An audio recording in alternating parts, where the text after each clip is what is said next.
So, yeah, let's jump right in. Jeff, last name? Rietveld. Rietveld.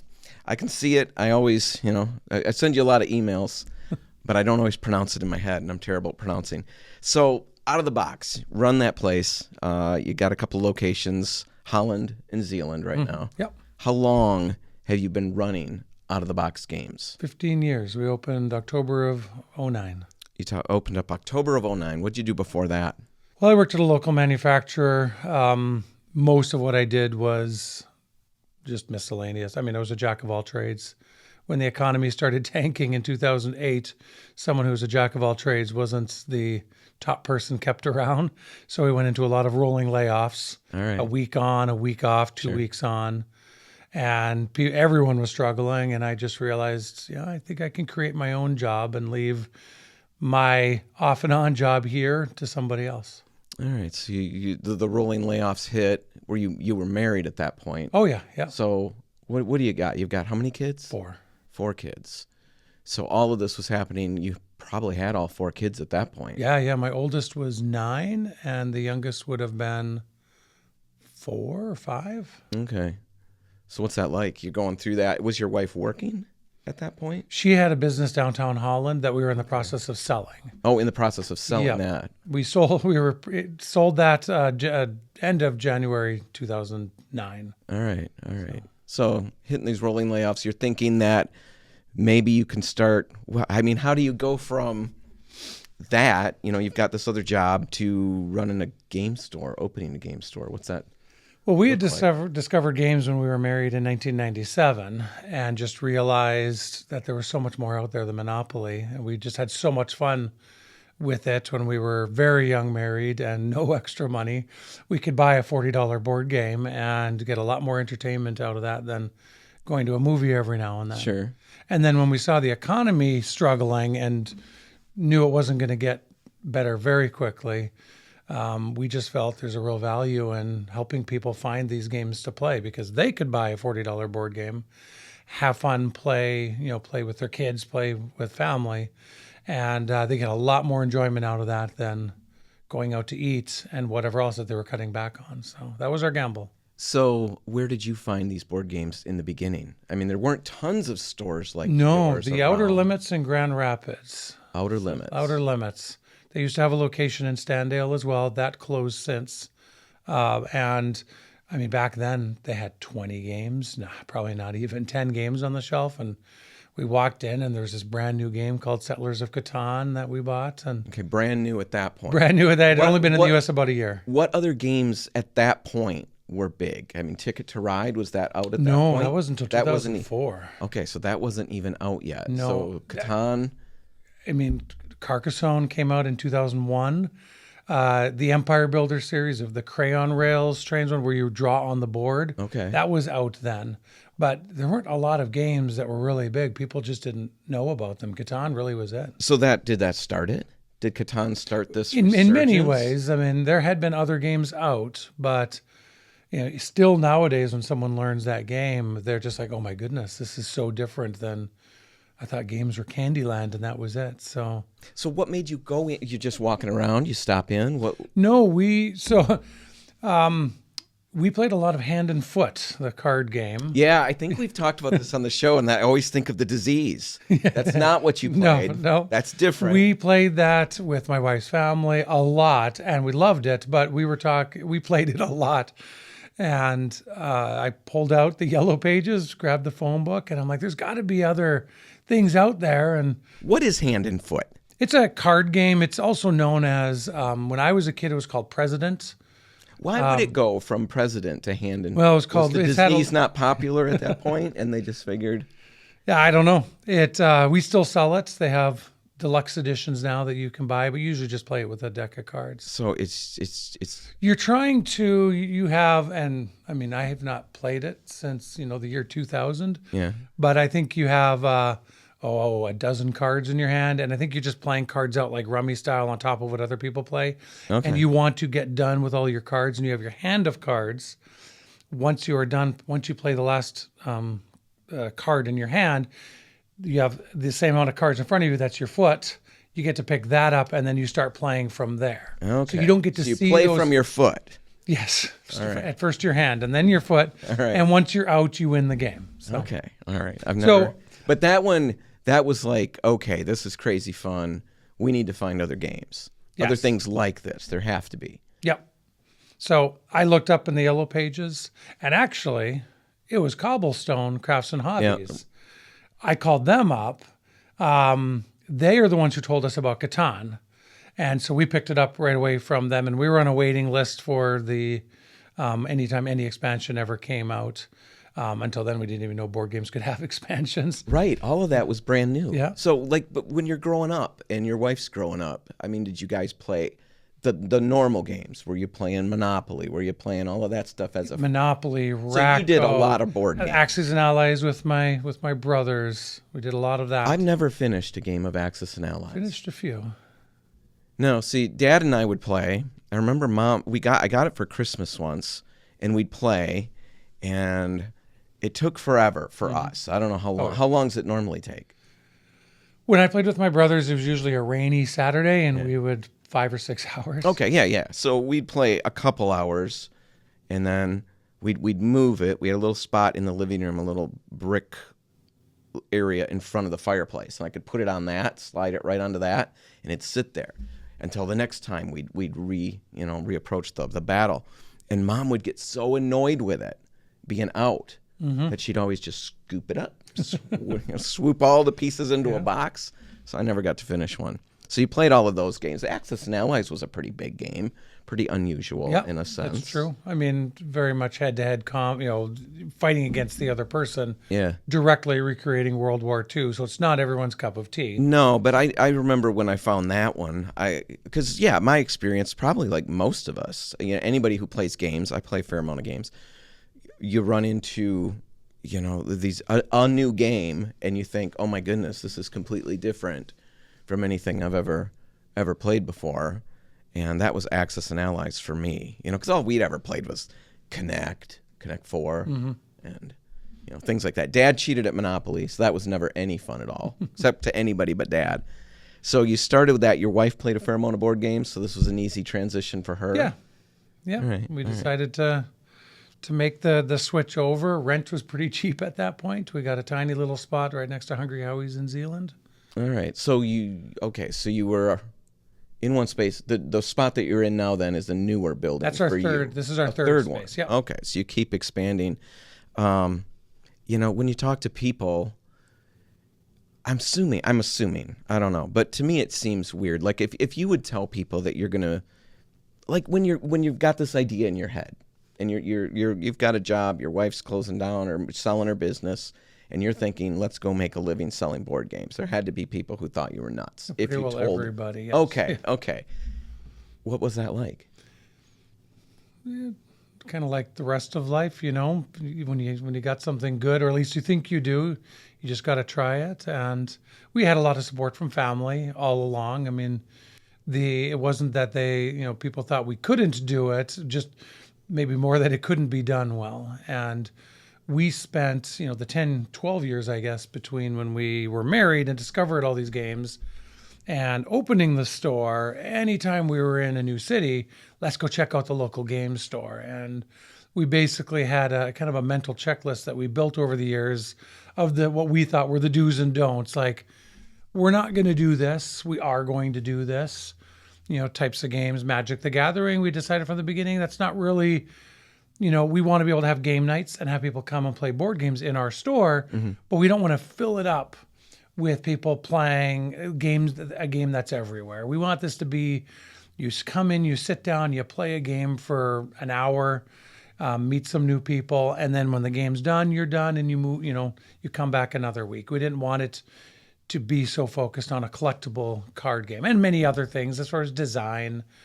So you're talking games you wanted to carry versus types of games that we didn't want to carry, that we just felt like, no, this is really more our focus, the board games.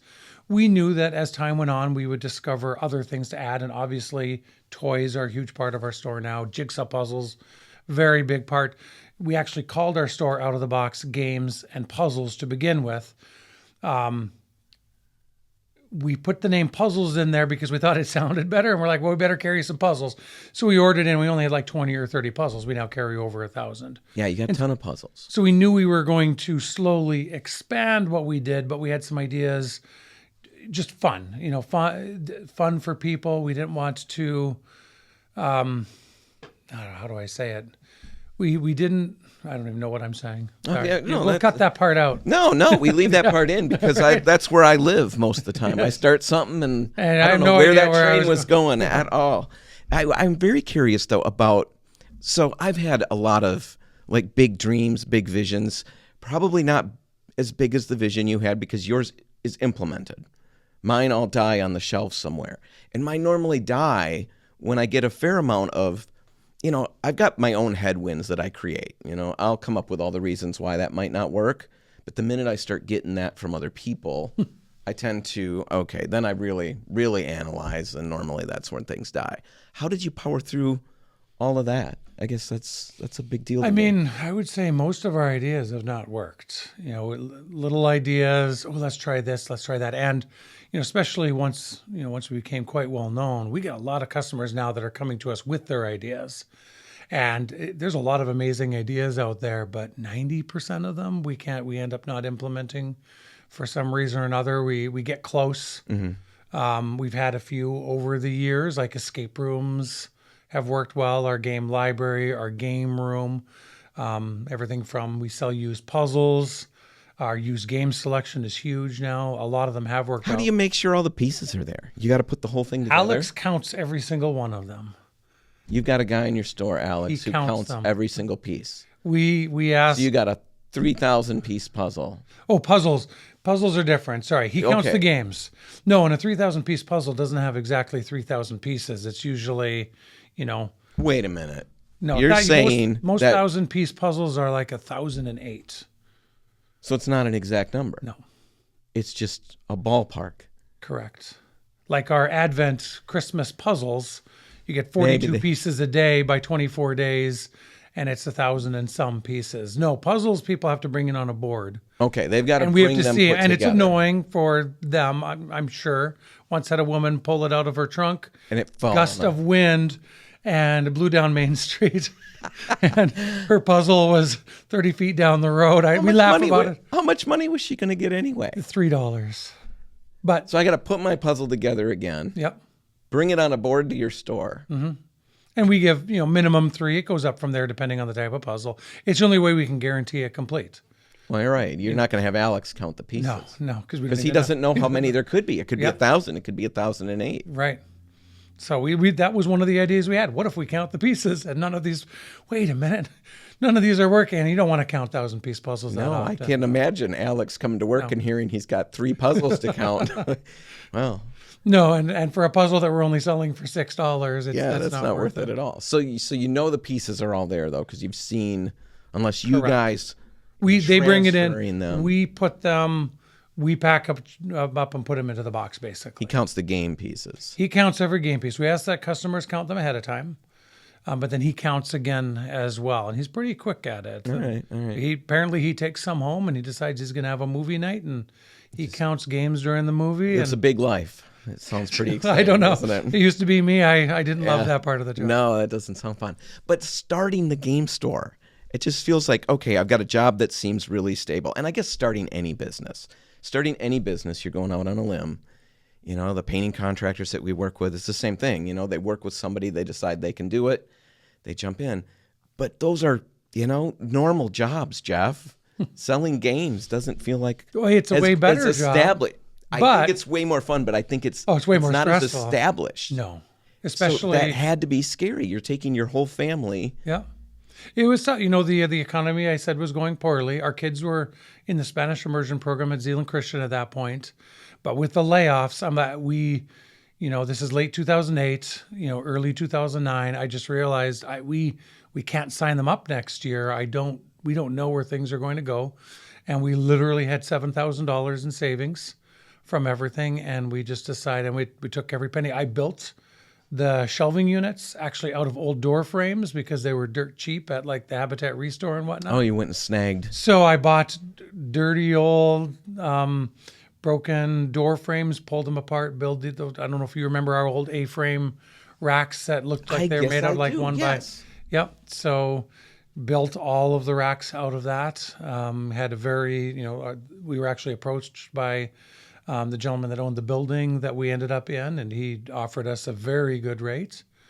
And we were there for a couple years before we moved, and I had to build a whole bunch of more racks. But no, it was scary. I mean, there are some months where we can't cash our paychecks still. Oh, still. Oh my goodness. Yeah. It's, certain months of the year are a lot harder than others. Beginning of the year harder, end of the year harder. End of the year's got to be better, right? We're crazy busy at Christmas. Yeah. I mean, people drive from all over the area, all over Michigan, just to come visit us. And many of them are only a couple times a year. And one of those times is almost guaranteed either our Black Friday sale or in December. So running a game store, like you said earlier, I said it's not a normal job. You said it's way fun, way better. Is it like being Willy Wonka? I mean, is there that aspect of it? I mean, you don't wear the funny suits and stuff, but... one of our biggest, it's almost a regret, because, our kids are in their 20s. 2 of them are married. Mm-hmm. We expect and, hope there'll be grandkids someday. And, we've talked a lot about this. It's like, in a way, we're going to be the coolest grandparents ever. But I get to see a lot of grandpas come in with their grandsons, or grandmas come in with a little date day with their granddaughter or grandson. And are we going to be able to have that? Because we own the store, and our grandkids are going to know that.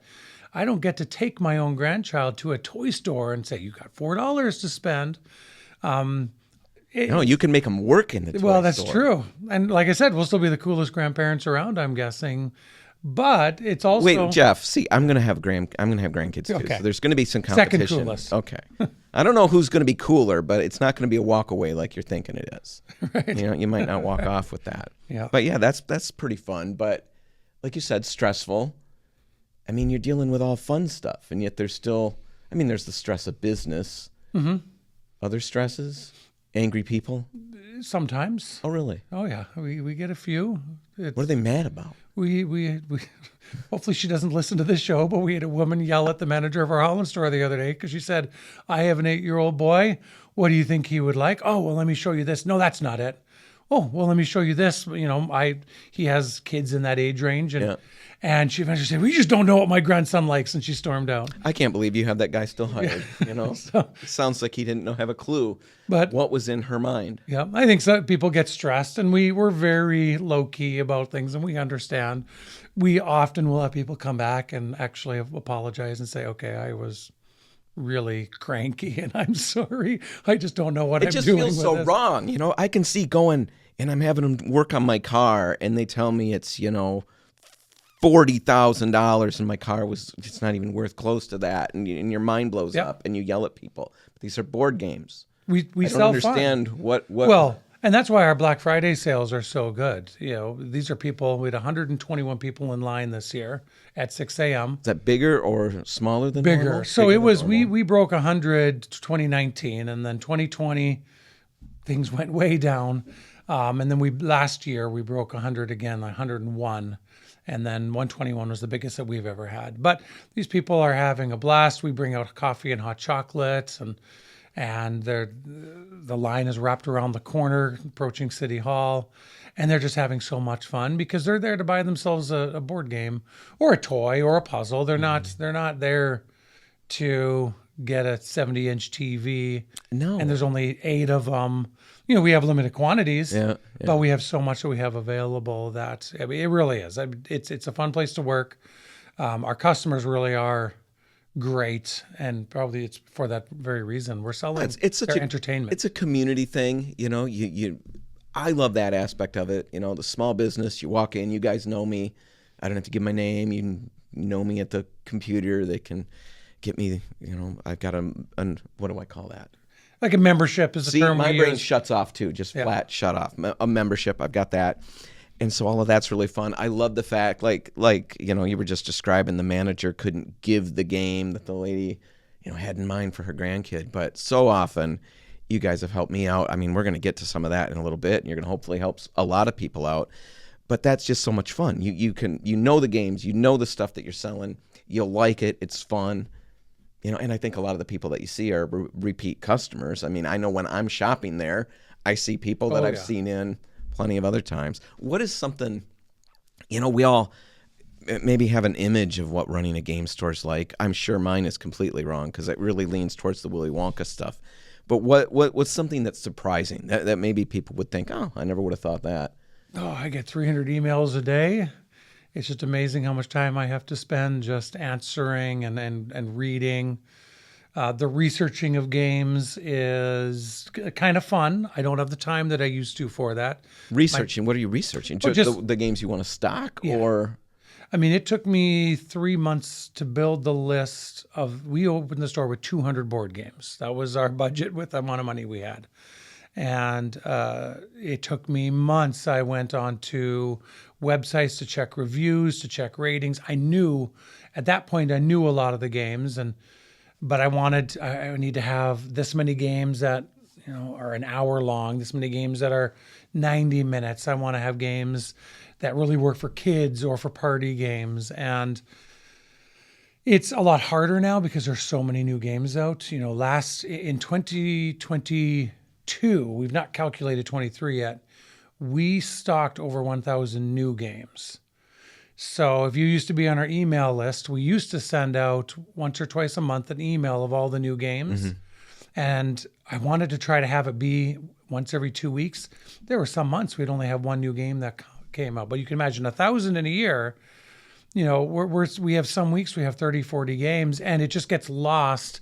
Right. We'll throw a post up on Facebook, but it's now at the point where we cannot keep up with knowing them all, even with all of our staff. It's honestly, frustrating is the wrong word. See, I'm getting close to being mad in your store right now, and I'm not even there.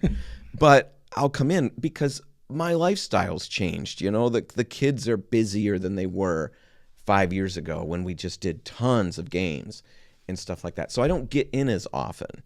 I was in all the time, and I was up on games. I was researching games. I was always watching reviews, looking for what's coming out next so that, we'd find something that fit our family. Because these aren't inexpensive. You want to make sure you get the right one. But now we'll come back, I'll come in once in every little bit. And there are so many new games, I don't even know where to begin. The research process just feels staggering to me. I got to get back in. It's like I was on a treadmill and I jumped off, but the treadmill never slowed down. Right. So I can see the games are just coming out like crazy. We have more games on our new release shelf than game stores had on their shelves up until the mid-2000s. I mean, there just weren't enough of them. And now there really is almost too many. We do still research. We look at reviews. We look at ratings. We check and make sure it's something that'll fit. So, you can somewhat rest assured that if it's on our shelves, there are people who have it as a favorite. Okay, that's interesting to know because, I didn't realize that because I would look at them and I'm thinking, okay, I don't know. Just like any store I'd walk into, I don't know if that's a good one. It's what's new. Somebody might want it, so people stock it. You've kind of curated the list a little bit ahead of time. If we have 1,000 new games coming in a year, we have well over that of ones that we've said, let's not.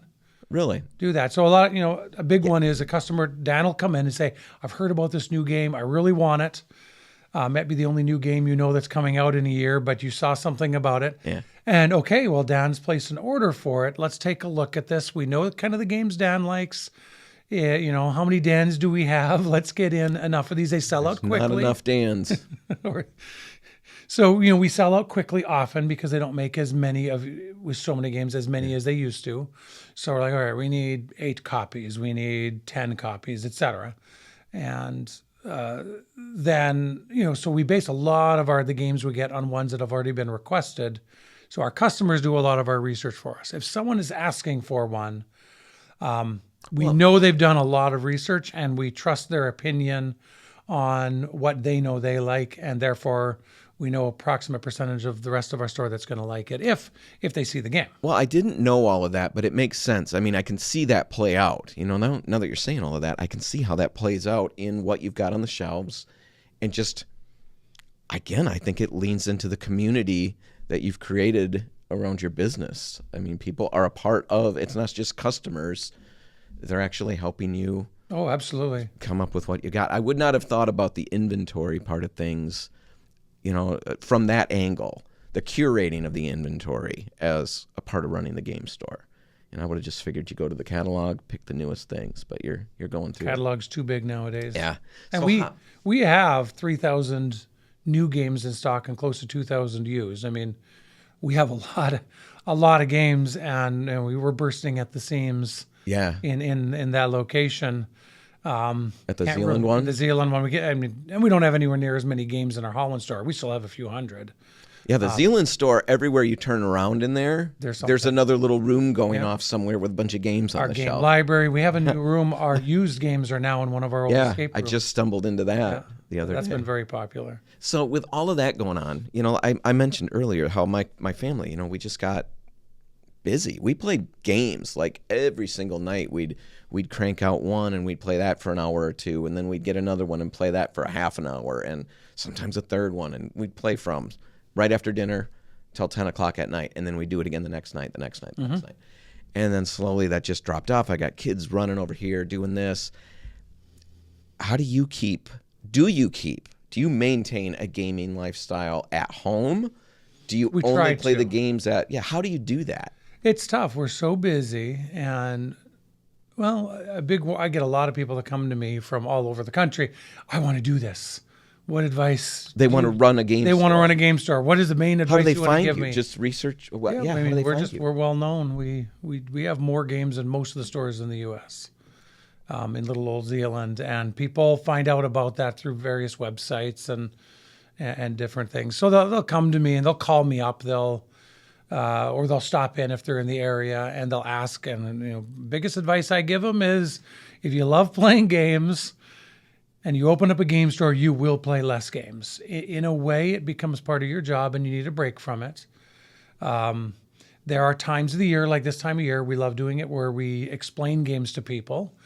That, after doing that for 10 hours, that can get a little tiring. And like I said, we love doing it, but you get home and you're like, shall we play that game we described 27 times today? Sounds good. So we have a game convention that we go to every year. My wife and I, and even a couple of our kids, still make it out, even though they're out of the house. Where's that? Is that it's local? It's just a local one in Kalamazoo, run by a gaming group out of Grand Rapids that we were invited to years ago. And it really is just 100 people, 150 people show up, play games all weekend. That's like the last time we really get to sit down and play games before Christmas. That's the first weekend in November. And then my wife and I try to always take the week after Christmas off. I usually come in for one day in the store, run a game day with the guys that I do Thursday nights gaming with, one of the tables that plays. We do something. But then we try to spend the entire week with just playing games. It's still fun. Oh, it is still fun. We got to work at it a little bit more. My wife and I, for our anniversary is December 19, which is not wise when you. This is what I got you. So I'm covered. So December 19 is, we never get away there, or a week before Christmas. We're too busy. So we usually try to find something to do. And we, like 1 year 2 years, we rent a tiny little cabin up north a little bit. And we always make sure it has a big enough table for board games. And we just stay there 3 or 4 days. And often a day or two, we do almost nothing because we're so tired and recovering. We're just relaxing, but then we break out the games. And what games are hitting your table like right now? What are some of the favorite things that you've got to be playing? We are doing, and you mentioned how things change. My wife and I like some fairly complicated games. One of the earliest is Puerto Rico. You've probably heard of a 90-minute game, and there are others that are 2 hours. We do find we're doing the 40 minutes to an hour and a quarter much more now. So a couple newer favorites, one called Harmonies, one called River Valley Glassworks. River Valley is like under 40 minutes. It just plays nice and quickly. You're playing river creatures, otters and frogs, collecting glass out of a river. I think the story is there's like a glass factory, and they've been dumping glass in the river, and they're collecting and collect. Well, that doesn't sound. No, but the animals are cleaning it up. So. Okay. So, and they're collecting, and they're getting points based on how they are collecting the glass. Harmonies, you're kind of building an ecosystem. I assumed it was singing or something. No, it's a game a lot like the game Cascadia. which again, you are placing tiles out. So you have like an island and you got a forest and a mountain. And then as you get, so if you have a mountain next to a tree, you might be able to attract a bat, and you put a cube out to represent. Now you have a bat living there. Because you've created the environment it wants to live in. But only one bat will live in that mountain. You put another mountain next. You're to not going to get far with one bat. You need at least a second one. Oh, okay, a colony of bats. So, and that one plays in 45 minutes as well. However, Wingspan is one of our absolute favorite games. Earth is another one, but these are an hour and a half games typically. Wingspan. I can't remember how long we play that. And then now have the Wormspan. Yep. Both of those are fun. I think I still lean towards Wingspan. I think the art, and maybe it was just that was the first one. Oh, yeah. I play one, and I think it's my favorite, and then I play the other. Oh, I don't know. Yeah, I like the extra things you can do. Wormspan is about dragons. Yes. And it's similar. Wingspan is, you're just creating these little environments, or you don't create the environments. It's like you're a bird watcher. Yeah, you're trying to spot these birds, and there's different mechanics that make it fun. And the dragon one, there's more strategy, I would say. There's more things I can do to try to, which way do I want to go? I like that aspect of it. The thing I like about Wingspan is I don't care if I win. I don't care if I lose. It's kind of just a fun ride. Every card in the deck, is a different bird, and it gives you a little info on it. And I'm not a birder by any means, but, curiosity. It's like, oh, I had no idea that's where this bird came from. Yeah. No, wow, that's a weird little fact that I had. Yeah, they got all these little factoids on them, and some of them are really funny. No, we did the same thing. We were playing longer games, and then I went through, and Alex in the game store, your guy, would he recognizes me, of course, and he knows what I like. And when I was buying things that didn't fit, that he would comment like, "Oh, what's going on? What do you guys do?" And yeah, he instantly realized how we had shifted, but we just needed shorter games. I needed things that, I found a bunch that I could play in 15 minutes, little card games. And that was nice when you're brain dead, but you want to do something. You don't want to just put TV on. You might play it 4 or 5 times. You might end up, I don't want to set up a game that's 90 minutes, but yet you might end up playing it for that time. You might play it for longer than that. Yeah. No, it is neat to see though with our customers, because we've been open 15 years. So we have customers that were like 7 years old when we opened that are now married with children, and they're buying games, and their habits are different than their parents' habits with buying. And, it's just, you see these people constantly, and you don't really realize how old they're getting over the years. And then they walk in with a new baby, and it's like, oh my goodness. Yeah, I can't remember when we started going there and how old the kids were. But yeah, we have gone through a lot. I know that our big breakthrough game was Legendary, Marvel Legendary, just a card game by Upper Deck. Yep. I think it's like the baseball card company. And a bunch of Avengers and just Marvel superheroes, and we had a lot of fun. We had to write the first version, or the box, the core set was too easy for us. I mean, everything was easy in there. So I had this ridiculous set of edition home rules. We were rolling dice, and you could power up your team, but it didn't mean you were going to win. It meant you had a good shot at winning, blah, blah, blah. And those games would take forever, and that was one that we played all the time. And yeah, that's where it kind of started for us. But yeah, all the kids have their own, different niches that they like. I've got a daughter who's engaged. She's going to be married. I don't think she watches this. She's really missing out. She doesn't check the show out. She's not in the will until she's started doing that. So I can say this, but two of her requests for Christmas this year are Wingspan and Ticket to Ride for her own home, because it gets in you, you kind of want to continue it. Now you've got to run into people, not in your store, but you've got to run into people, I would think, at, you're out and about having the big time, and you meet somebody that, what do you do? And you talk about that. You've got to have people who say, oh, I'm not big into games. Don't really care about games. What do you say in those situations? Not everything is loser. Not everything is for everyone. One of the things that we decided in our store early on is we were going to carry pickup sticks and Racco and even Monopolies, because, we maybe don't play a lot of those anymore. Every now and then we'll pull something out, but different people have different interests. And So you don't look down on your nose at people who are no, buying you know what? pickup sticks. I want them to have fun. And if they still find Monopoly fun, I haven't found Monopoly fun since the 90s, but Yeah. I had a brother that cheated all the time. Yeah. And if he had a blast. Was he the banker? No, but he's found a way. Dad was the Same with banker. Risk. He would always cheat at Risk and thought it was so funny. And it was just so frustrating. But, people have their own things that they really enjoy. We have other things in the store. I mean, we like to think we really have everything for everyone. Jigsaw puzzles. A lot of our kits, we have these new kits where you make like little city scenes, and those are selling almost exclusively to adults. Like a city scene. Well, kind of. I mean, they're like it's cardboard and paper and metal and plastic and glass. I mean, all of this stuff. It's like a model. It's like a model, and it's like a little coffee shop, and then you might have a bakery or you might have a greenhouse. My daughter's been going crazy with those I things. love them. When my wife ordered them, and she ordered so many, I'm like, this was a mistake. And we sold out in like 5 weeks, and I thought we're going to have these for years. But not my thing. No, well, Hannah got one. I don't remember how she got it, where she got it, why she got it. But I remember her sitting at the kitchen table, puts it on the table, and I walked over, and I was not interested. Oh, okay, that's not what I thought it was. I thought it was going to be something we could play, something you can do, and it's just a you thing.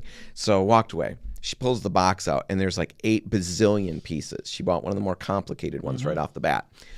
And 2 minutes in, she's asking, Dad, can you, how do I do, and I'm looking through the instructions, and Hannah, I don't know, my brain's toast for the day. And I don't know what to tell you. And I thought, it's not junk. It's going to be garbage at my house because she'll never finish it. She'll never in a million years be able to finish it.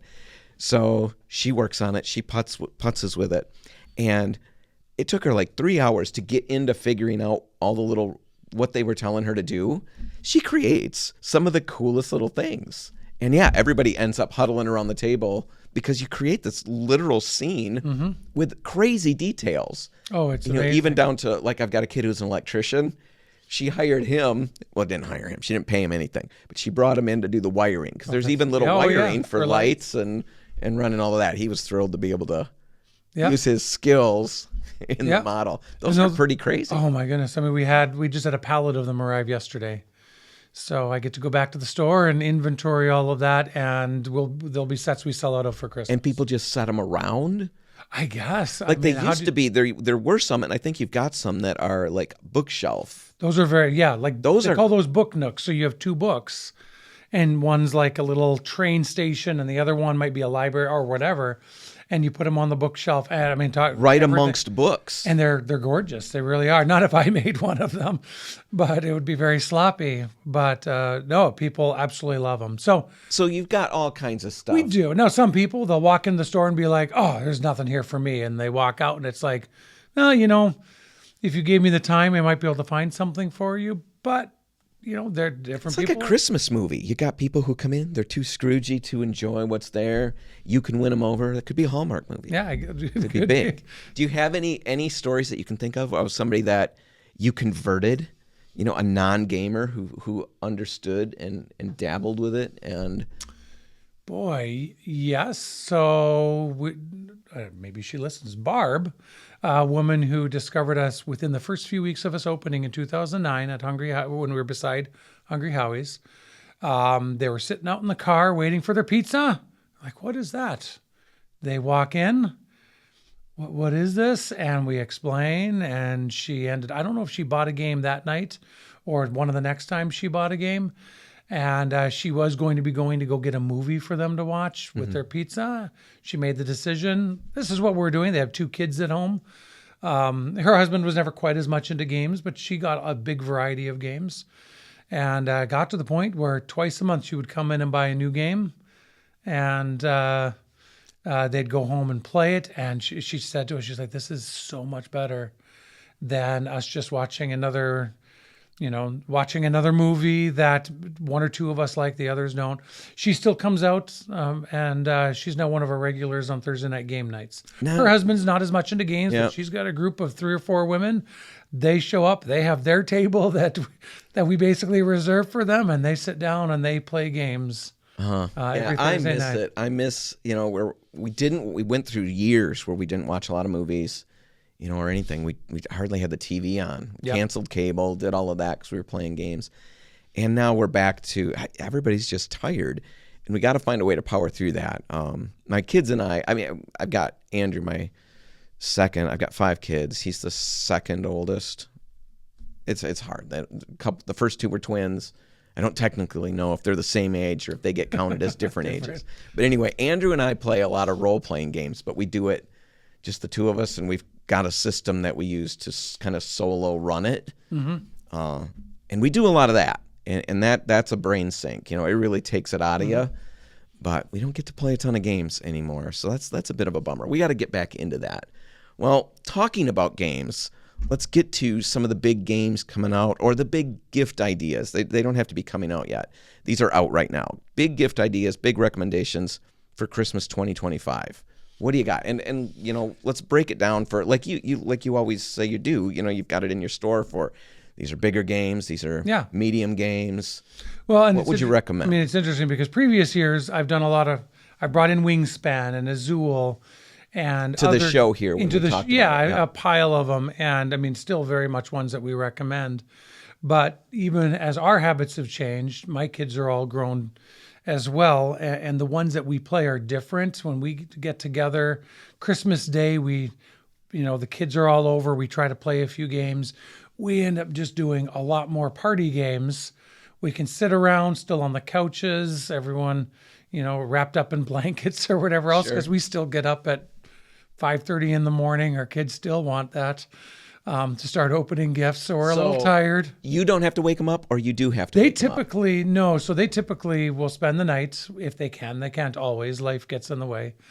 And then it was always my daughter Emma's job to ring Santa's bells every Christmas morning. And some years she was a little earlier than we wanted her to. This little 5-year-old running around the house ringing these bells. Yep, and that's how we still make her do it.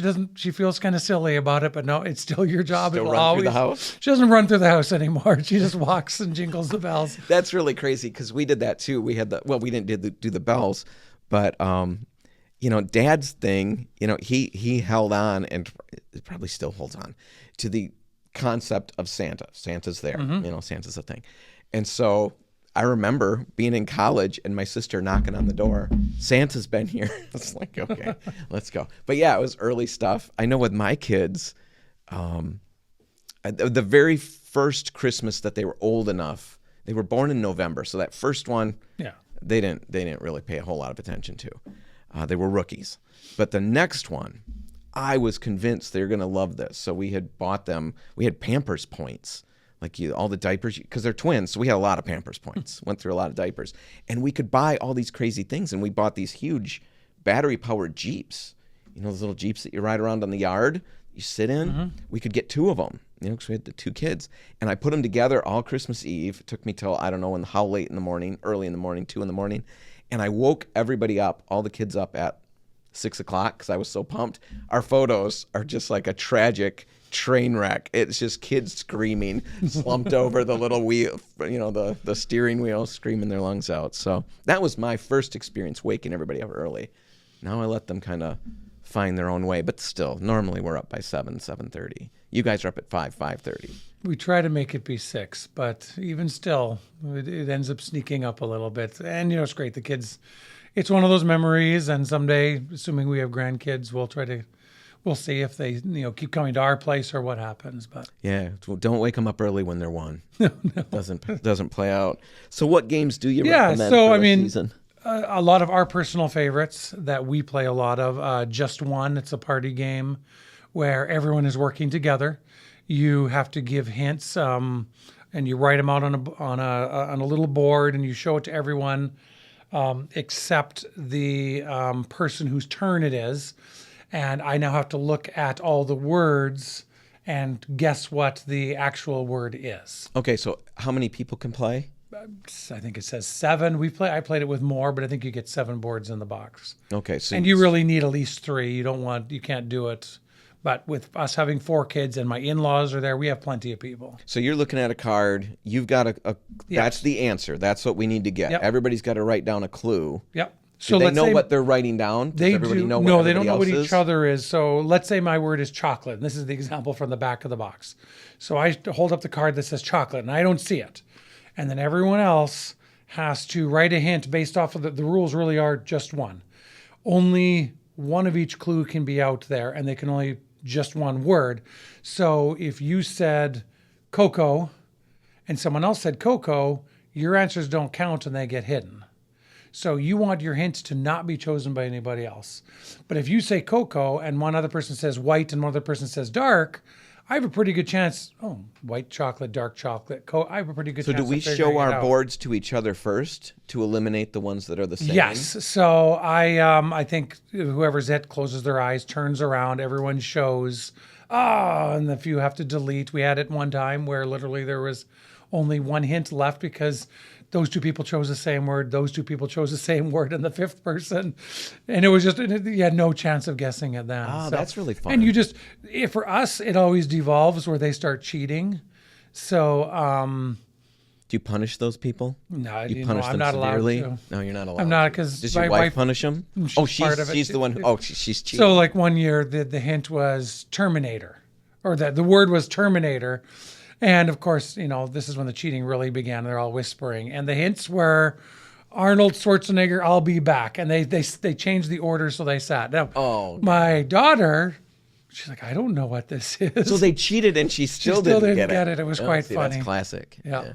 So just one. That's just a good one. That's a big one. How long does that take to play? Oh, half hour. I mean, honestly, we play until we usually go around the circle maybe twice.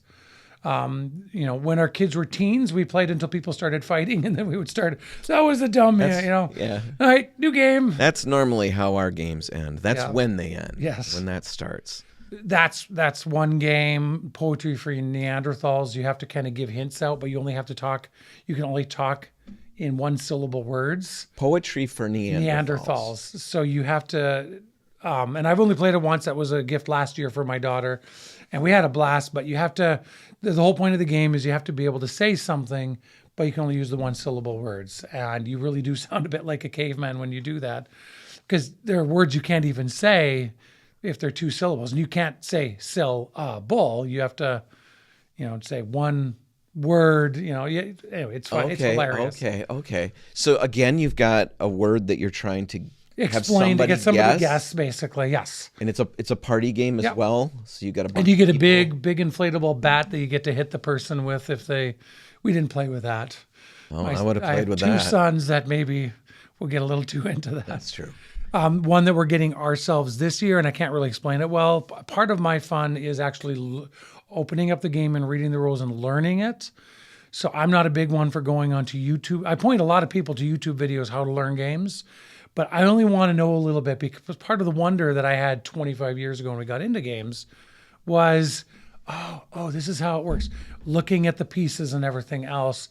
So I only look into things so much. But another one that does very well in our store that we're getting this year is called So Clover. And based off of So Clever. And you got these weird tiles that go out and the words are linked and you have to write down. It's based off of So Clever? Yes. I never figured that out. No? I had no idea what that was all about. I thought it was like some kids show or something. That's so clever. The tiles look like clovers. Yeah, and I knew that. Yeah. So how does it work? I'm sorry I interrupted you get these little tiles out, and you have to... They look like clovers, and they have 4 words on each side. And when you put them out, you put them into a grid, and so they match up in places, and you have to come up with words to show how they link together. That's about all I know so far. I'll be able to tell you more after Christmas Day. Yeah. So then I've played that. We've got that. Okay. So you come up with these little guests. It's got a little whiteboard kind of a mechanism that you write on it, and then you remove all those tiles that you put on, and then one person Got it. gets that board, and then using the clues, Oh, that's okay. then they look at all the and they try to make a match. And the fun part is that, again, like you said, there's there's Four pairings. types? There's pairings. And so you're trying to figure out how these pairings could work together, and it can be very funny. It can be, I've got one kid that always, just right off the bat I can't come up with anything. Yeah. So that's always For tough. us, I mean, with 420 somethings, I mean, You can come up with well, something. and we want to have a game that works for everyone. And those are the types of games lately that we can play with everyone. We're not going to pull out a copy of Wingspan and play with all the kids. Because it's just not everyone's cup of tea as much. And for us, Christmas Day isn't about playing the long ones, it's playing a bunch of shorter ones. So just one. Yep. Poetry for Neanderthals. Poetry for Neanderthals. So Clover. Yep. Herd mentality. So Oh, hold on. I'm sorry. I'm really sorry. I've got to go back 2 games to the Poetry for Neanderthals. Yeah. Is that family friendly? yes, if you buy the right version, we do not sell the wrong version. Okay, so there's another version. You 'Cause want I to think buy I've the looked- normal edition. I've looked into it thinking this would be fun, and then it seems like what I stumbled into was a can of worms I didn't want to open. Well, at my there are a table. lot of games that do that. They other stores focus on those. We don't even carry those on the Okay. shelf. We want grandma to buy a game for her teens. How if I'm not, if because I've got people listening on the east side of the state. If they're out there, they can't get out here. What is the version that's family friendly? Is it just the core set, the main set? Yeah, usually if it's a not, if it's the adult version, it's a black box, or it'll say not safe for work, Yeah. or not family friendly, or 18 plus. That's a pretty good sign. Normally, I need people to explain. I don't understand what I'm looking at. Then they say, "Oh, that's this stuff. That's what that means." And Yeah. then I'm surprised and embarrassed. So okay, so poetry for Neanderthals sounds like I could probably do that game. It's Seems like it would be hilarious. my- So many of these games. I mean, we don't even really keep score. It's just the fun. It's of it. really the fun. Telestrations is one that we typically do. The kids' game telephone where you whisper in someone's ear and they're supposed to go around the circle. Yeah. And it's only really fun when nobody tries to mess it up. I had a son that thought the point was messing mess it up? Yeah, and it was never quite fun because they would say something completely different, and then, but if everyone's trying, well, this is that game meets Pictionary. So if we have 8 of us around a table, we each get a little board and we have a word that we have to draw, like Pictionary. Simpler than Pictionary, fairly recognizable. I draw mine, you draw yours, everyone's drawing theirs. And then our card gets hidden because you don't see it. Then we pass it clockwise. So you're now looking at the picture that I drew, and you're like, oh, well, that's a duck. And you write duck on there. And then I'm looking at the picture that this person drew, etc. Moves on, whoever's there looks, oh, duck, and they draw a duck, but they're a terrible artist. The next person says, oh, that's a fried chicken, or baked chicken or whatever else. Gotcha. And, and when it gets to the end, So you drew a duck. Do they erase it and write the no, word duck? the little thing flips over. Okay. So I don't even know how to score it, but I think what you do is you have to go back and see who really messed it up. And it's like, well, Dan guessed duck, so he was fine, but Bob, what is this? And he doesn't get point. I don't even know how it is. It's so Bob funny. gets ejected from the party. He doesn't know what he's doing. And so it gets to the end, and we just spend so much time laughing about what these are. And you also can tell if someone's purposely messing it up. Okay. So that's Telestrations. Telestrations. I interrupted you on another game that you were starting to talk about. Because I was so excited Probably about another party game. Well, I mean, that's what I'm talking about now. I don't remember. Oh, herd mentality. herd mentality. Yes. So it's a game. It's a typical party game where you're having to guess words based off of something. Kind of like how Just One works, but it's opposite. You only get points if what you guess is what other people. You want to be part of the herd. You don't want to be the odd man out. You want to come up with the answer everybody's going to The come more up with. people that come up with the answer, the more points those people get. So you're actually trying to find words that you actually think other people are going to be guessing, and that one's a lot of fun as well. And you get a little rubber cow in the middle, and I don't even What's the remember point of how. the rubber cow? I don't. It's Whoever's just cool. Does it squeeze and make a sound? I don't know. I don't think so. I think he's just foam. But Nice if he's one person is it, and they're the ones, and then they're the ones that give the word or whatever else. But yeah, All right. so that's another one. So there's Yeah, I mean, those party are all games. party games. Those are all, and this is the time of year we sell them. New Year's, we actually often sell more party games for New Year's than we do for Christmas. So the week after Christmas, we try to get a lot of party games in stock in order to make sure we can meet the demand, because a lot of people on New Year's, they want to play games until midnight rolls around. So I do want to talk about like some other games for different type of gamers, but since we're talking party games, what do you have? What would you recommend? You've got a big group, somebody's having a expanded family party. There's 20 people there. My favorite for really big groups is Word on the Street. So Word on the Street, it's played like a street. Yeah. You have all the consonants in the alphabet in the middle, and my team draws a card, and we have to come up with a green vegetable. We discuss it. When we play with big groups, we give a little more time. Yeah. We discuss it, and we decide we're going to say broccoli. And if we say broccoli, then we go down, and the B moves one, the R moves one. Sorry, it's like a tug of war. So it's moving on the street towards us. All the letters come towards me, and then comes toward our team. L, there's 2 L's. So it gets moved twice? Moves twice, and there's 3 spaces on each. If it moves 3 times, it's on our side, and there are a few words that point until the end of the game. But then let's say we choose broccoli, and then you guys get a word that's a country in Europe, and you say Denmark. You move the D, the N, the M, the R, and the K towards you. So it's like a word, it's a letter tug of war. Sure. And as the game goes on, it's always a race to see who can use yo-yo first, because yo-yo, getting that Y over is really hard. Or yesterday, I tend to like that more than yo-yo, but it has to work. Everyone kind of has to vote, and you can veto it. That does not work. So that will work in a big group. Oh, yeah. Right. I mean, it says 8 or 12 on the box. I've played it with 25 people before. And part of the game is everyone's discussing what word to choose. And that can be, you got a couple obstinate people, that could be a little tougher, but it's like trying to get a conviction or something. And, usually what we do is we rotate through a person who's the foreman. This is the person that makes the decision, and they, they're the ones who turn the timer down and they move the tiles, and the next time it's somebody else. All right. So Word on the Street, that's a good one for a big group. Anything else for a big group, or is? I mean, with that many, Wits and Wagers. Okay. So it's what they call like brainless trivia. I don't like trivia games because I always feel like either I feel stupid or somebody else is feeling stupid. You don't like usually that? Me, no. You get questions in a normal trivia game like Trivial Pursuit that it's like, maybe I should know this, but I don't. But Wits and Wagers will ask questions. It's all based on numbers. So in pounds, what is the heaviest ever that a sumo wrestling champion has weighed? Okay. What is the world record number of tennis balls that a single dog has held in his mouth at one time? Do you know the answer to that? No, I don't. So I was going to guess. I don't know how many that would be, though. So the fun thing is these are questions. And again, the game is only meant for 8 or 10 people. Teams with that one is a lot of fun. I played with 150 people at this game convention that we went to.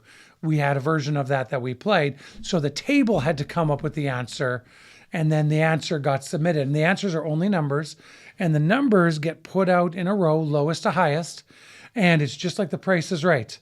The right answer is the one that's closest to the number without going over. So if the heaviest ever sumo wrestling champ, I have 500 pounds, and someone has 510, that is no longer the right answer. But 480, if no one's in between, that is the right answer. But then you're wagering on who you think has the correct answer. So I have a brother that's a veterinarian. Okay. And he owns huskies. So if the question came up, the world record number of tennis balls held in the mouth, I'm going to look, I don't know, right? But I'm going to look at that and I'll see what he did. And I'm going to wager that his answer is right.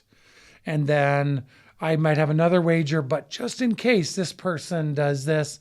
And so typically you get more points by wagering who is right than you are by being right. And I mean, so all the answers are displayed. Yep. Everybody wagers. And then you reveal the answer. Does one person have to run the game, or can you? So the one person who is reading it off is the person at that point who reads the question, and they put them out in order, and they don't do anything other than that, and then it just shifts to the next person. So the normal version of the game actually uses like little poker chips. So you're literally Oh, wagering, pass it back. and the board has like payouts, Yep. like 1-to-1, 2-to-1, 3-to-1, 2-to-1. So based on where it is, the numbers in the middle have a better payout or a worse payout than others. But then there's the family edition that literally you're just putting markers out. And if you have a big, it's a meeple from Carcassonne, you put your big meeple out, and that's right, you get 2 points. The little one, if that's right, you get 1 point. You can put them both on the same one. All right. And that one tends to be a little easier with bigger groups. You can play the regular edition. All right. And it's not like there's inappropriate questions in it. They do make the questions in the family edition a little easier for kids than So Wits and Wagers, that's that one. Wits and Wagers. All right. What do you have for people like gamers? You know, what's new, what's cool? You know, gamer people. They've already got a lot of this stuff. Well, what would you think a is bit of a surprise one, and I did bring it. You probably saw me bringing it in. Abducktion. Oh, the one with the little ducks. Yes. Now, this one, I had no idea the kind of game it was. And just this last, a month or two ago, we just started selling these games like crazy. And we put it up on Facebook. We got in a new shipment, put it up on Facebook. We were out within 12 hours. We had another shipment arrive last night. Another shipment arrives on Friday. I mean, I keep on having to reorder. So you're basically playing aliens kidnapping ducks. I mean, they say a weirdly strategic duck kidnapping game. And so what you're doing is, Help yourself. gotta look at the ducks. Yeah, you gotta look. Gotta look at the ducks. So you are playing aliens kidnapping ducks, and you have certain types of formations of ducks that you want to kidnap to gain points, really. And that's the only way that you can gain points. So you're kidnapping the ducks. Yes, you are kidnapping the ducks. And the ducks, I should have gone through and punched it all already, but this is the UFO here. I don't know if you want to pull the ducks out of there. And then... Yes, and my wife is a big fan of cute pieces in games.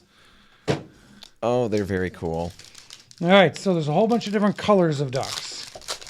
And you have your river and ponds in front of you. And these are the missions.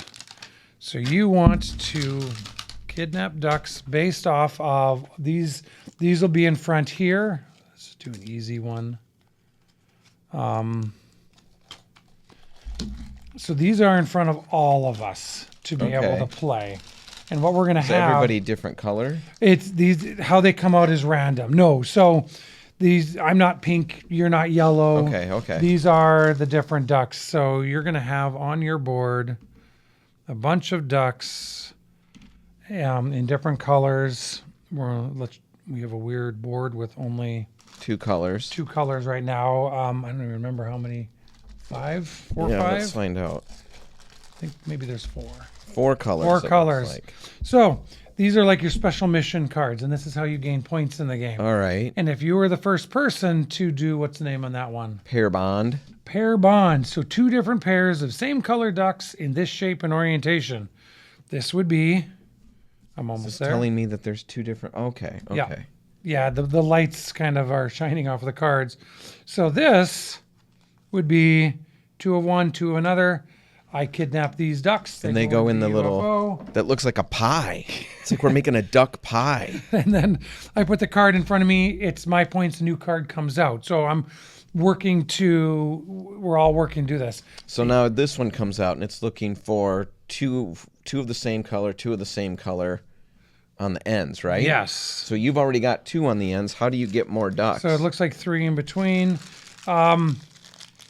Anytime ducks come off of your board, you draw. They swim down river. Yep. And so they move. They move. I can see that. And then let's say if I had a formation that took these 3 ducks, they went in. These guys swim down river. Every board has arrows. And then I draw 3 more ducks out of there. So then, beginning of your turn,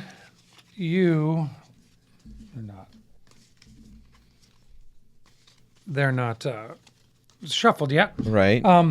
you have these actions that you get to do. Okay. This is how you change how the ducks are on your board. All right. So I can swap my ducks. I can switch the locations of 2 ducks that are next to each other. And if you do that and these work, you get to take one of them. Abducktion. I can do abduction. Remove any 2 ducks that touch. So you can remove horizontally these or vertically. So now they so go then like make this. everybody move. So I'm trying to arrange them in colors. Yes. Is everybody working off of these? Yes. So we're all working off of that same pattern. So you don't want to plan too much ahead, because if you're I'm going to get it all set, then somebody else is going to snag the pattern. You want to and see now what's I'm just there on toast. your turn. It'll change. Some of these cards allow, me to switch a duck with yours. I'm going to take the blue one and do that. So it's not a real plan ahead, but you definitely have the puzzly strategic aspect of making it work. How long does this play? It's like 40 minutes. Okay. No, they say 25 minutes at most. I mean, it is fast. This is a game that you play a few times. There's an expansion for it called Intergalactic Duck. I don't even remember what the name of it is. All right. You can buy it with the expansion already in it, or just the base game. It's $35. It's an easy. I mean, most games nowadays are more than that, especially if they have a lot of Pieces cute like little that. pieces. And they're nice pieces. Yeah. Yeah. No, when my wife sees the ducks, we need a copy of it. Yeah. Well, you got one. Yeah. So. All right, so Abduction. You got the 5 party games. Anything else you'd recommend for everybody to snag? Like I had mentioned, Harmonies, which is one of my wife's and my favorites. That one came out earlier this year. We are constantly selling out of it. It's about it's an hour-long game, maybe a little more, especially as you don't know it that well. What about brand new? I mean, another one that I don't know that I've ever mentioned here before is Earth. Really I've never heard of that. Really appeals to people who like, moving all over the place. Yeah. Really appeals to people who like Wingspan. Okay. You're building like an ecosystem, much more complicated than Harmonies is. You're building an island and you're creating actions out of that. And you have this massive deck of cards. Every single one is different. That really appeals to the Wingspan crowd. And you're drawing them and you're playing them, and you're growing plants, very similar to laying eggs on Wingspan. You are, plants are producing trees or seeds. Sorry, Those are points at the end of the game. And so you have a 4x4 grid, and you might have a volcano that does something, and then you have some grassland. And every time you play, you have different animals that is the goal to attract. So you might have a buffalo, a duck. That everybody's working from. Everyone is working to attract. And once it's those. gone, it's gone. Nope. So you just put your marker out when you attain that. So if it's let's say it's a buffalo, and maybe the goal is you want to have 4 tiles that are grasslands. I mean, I'm just making this up. I have no idea. There probably is a buffalo there. And then as soon as I have 4 tiles that have grasslands, I do that. One would be like a giraffe. You need trees that are a certain height. And once you have enough of those, I put my token out and I get those points at the end. But then everything I do in front of me is also points. Like it's a lot like Wingspan, just tons of different cards. How long does that one take? About an hour and a half. If we play it a lot, it's similar more to like Wingspan, an hour. then. Very similar to Wingspan. Okay. All right. Anything else that you wanted to recommend, steer people towards? Oh, it's a tough one. It'll be a little more after Christmas when we get the games. What my kids play now is very different than what they did 5 years ago. Yeah. And that's part of the fun. We still pulled out some of those old games. One old game that they just reprinted is Zularetto. I don't know if you remember that one. You're getting animals into your zoo. And that game hadn't been available for 10 years, and they just came out with Is that a little one? Nope. There used to be a Zularetto little mini version That's of it. what I think I have. But this is the full version. You have a board, and what happens is you get a bunch of animals that go out into these trucks. And then on my turn, I get to choose one truck, and I'm going to put this panda. The animals can only go in different enclosures. I'm putting a panda here, a giraffe here. And at the end of the game, as you collect, if you fill up your enclosure, if it's almost full, you get points. But if it's full, you get the most amount of points. But if you end up with an extra animal, he has to go in your barn, and now he's worth negative points. Yep. Great one. I like that one. My son, when he was, he's 23 now, but when he was 12, it was all over that game. It was Zularetto. He was all into animals. Yeah. And so that's a really neat one that has come back out, but still your typical Ticket to Ride. Settlers of Catan.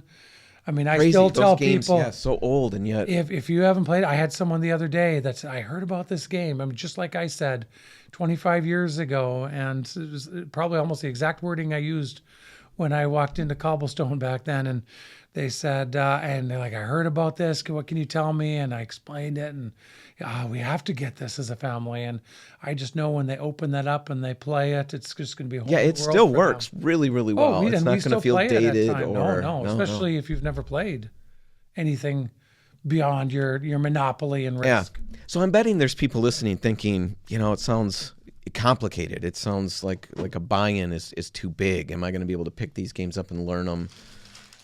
What do you think? Mean, certain games, if someone has never played anything, beyond Candyland, I'm not going to recommend Wingspan to them. It just does things differently. It's what we don't expect, and it does take a while to learn it. Different games have some tutorials built right in, like Wingspan does. Tells you the first time you play, set it up just like this, and it actually tells you your first few turns. And it kind of sets everyone up with a slightly different strategy of how to do that. And that game does it better than any other that I have found. But I mentioned videos, YouTube videos. Yeah, there's tons of that. Really, especially certain sources are better than others, but people get their favorites. My mother-in-law's favorite is a little different than my wife's aunt, both big game players. And it's a great way. They set it up for you. They on video, they don't set your game up. They set it up. They show you the first few turns. They teach it, and it's a great way to learn, especially if you're visual. I'm very much more of I want to read the rules. I want to set it up. But I will sometimes take a half hour or more to learn a game before I teach it to people, because some games are a lot easier than others. Length of time is a big part of it. I mean, Abducktion, 15 to 25 minutes. Pretty straightforward. Usually you learn those pretty quickly. Wingspan, an hour and a half. It's going to take typically longer to play because it just has more complications. I know we bought Vast, which is a cave system. That's a complicated one to learn. Yeah, I don't know that we've ever gotten that one figured out. I've played by myself trying to beat, because I think maybe there's 4 players or something like that, but each person plays not just a different thing, a different role in the game, but it's a different role. You have a whole different way to play, a whole different way to win. It's like 4 games in one. I mean, it makes it really interesting. It's hard. Man, it's tough to figure out. And then to explain. When you're the person teaching, you have to explain it to every single person. So Vast was the first game that this company made. Root has now, Root is now their most popular. I've wanted Root, but I'm scared to get it because I've struggled with Vast so much. They came out with a pared down version called Ahoy. It's a pirate one where 2 of the roles are very similar and the other 2 roles are quite similar. And it's much, much easier to teach. And we actually play it more because it also plays faster. Okay. So 2 people are playing pirates. Yep. One person is playing sharks, and the other person is mollusks. All right. The simple version. The simple version of Root or Vast. I assumed I could handle the big person version, the grown-up version, but I couldn't. It's hard to learn. I mean, it's the type of game where each person almost needs to research how to play. Well, and that's the thing. I've got a bunch of people that probably not going to research how to play, and then to try to teach 4 different versions. Yeah. But if people are out there thinking that there's just no way they can get into it, there is a way. There's a lot of games that you can start with and work your way up. And to me, I think that really makes the case for why you stop at a place like Out of the Box and tell them what your experience is with games, what you like to play. I mean, you guys are going to walk them through and help them with all of that. You'll dissuade them from certain games if that's going to be way too big of a buy-in. You guys have done that with me. I don't think this is going to play the way Alex has. I don't think this is going to play the way you think it's going to play. You think it's going to be this kind of a game, but this is what it really plays like. Are you aware of that? No, I'm not. I probably don't want to do that one. I mean, it is an investment to some extent. They're not inexpensive. You want to get the right one. If you go to just any place and you're just pulling it off the shelf, you got nobody to really help you through and help you understand. So if you are struggling. Yeah. Oh, yeah. And it's a little harder this time of year. We get a little busier, but we still love to do it. Yeah, but come in during after the new year, and if you want to get into the hobby, there's a way in. Well, trends in board games, things that you see coming, new ways of doing things. Like Catan. kind of broke the mold, or games like that leading up to that broke the mold and changed things? Do you see anything new coming? You had mentioned Wingspan before, how Yeah. it did things differently. If you walk around our store, even with 3,000 games in stock, there are a lot of names that you're going to recognize again and again and again. And the woman who designed Wingspan, it was just very different and had done things. And it's hard to come up with because it feels in some ways like everything's been done before. As far as brand new ones coming out, it's like the Harmonies that came out this year, just a little different building of the ecosystem. There's not a lot of new games coming out right now. They tend to come out in August and September for the most part, and that's where a lot of these came in. Right. Card games are getting very popular again. Coming back a little bit. One called Flip 7. We have to order that one a couple times a week. The world has changed, lives have changed, and people are busy. And people who used to have 6 hours. Lots of time. Yeah, 6 hours for a game night don't have that anymore, but they still want to play an interesting game. Yeah. So that's where we're at. We found some of that too. Yeah. So what's the best thing? We're wrapping up. What's the best thing about what you do? What's your favorite part of it? Just from a business standpoint, I love the fact that now instead of taking up a job, I'm providing jobs for other people, and people come to us for fun. Yeah. They're not coming for us to solve a problem, really, and maybe a little bit, because sometimes families are like, we're in a bit of a rut. We don't want to watch movies every night. But usually they're coming and they're like, we really want to give this a shot. And it's fun. And, we listen to them and hear the kind of things they want. And sometimes we get people back into some of the old, like Racco I mentioned earlier. Yeah. I remember that game as a kid. I loved it. We have a copy at home now, we snagged one too. It's a lot of fun. It's quick. And people who are intimidated by some of these other games, an hour-long game or a game about ducks, that's ridiculous. Why would I do that? Some of these old ones, last year we got ourselves a copy of Kerplunk, which unfortunately is not available this year. Yeah. Just some of these old ones that I played growing up. I had a woman yesterday who her grandkids had never heard of pickup sticks. She bought a copy from us last Saturday morning, took it home. Grandkids came over to visit all day long. They played pickup sticks. Wow. Hours. And her kids were hardcore. like, this is so much. So she came in to get some more of the games that she remembers as a kid. She loved the tactile act. The kids were more active. They weren't just sitting there. So, and that was just a lot of fun. And I mean, her eyes are bright and she's just so excited. Grandma just bought a $7 game that we just got, played all day long. And the kids are now looking forward to what else is grandma going to have. And so she bought another game that was $20, similar idea. And, that's, we help people find fun. And, not everyone is in the same place. Not everyone is even in a place to play games, but we've got the puzzles. And even if different, yeah. we do, and if they like to do these kits, we've established that you and I don't want to do.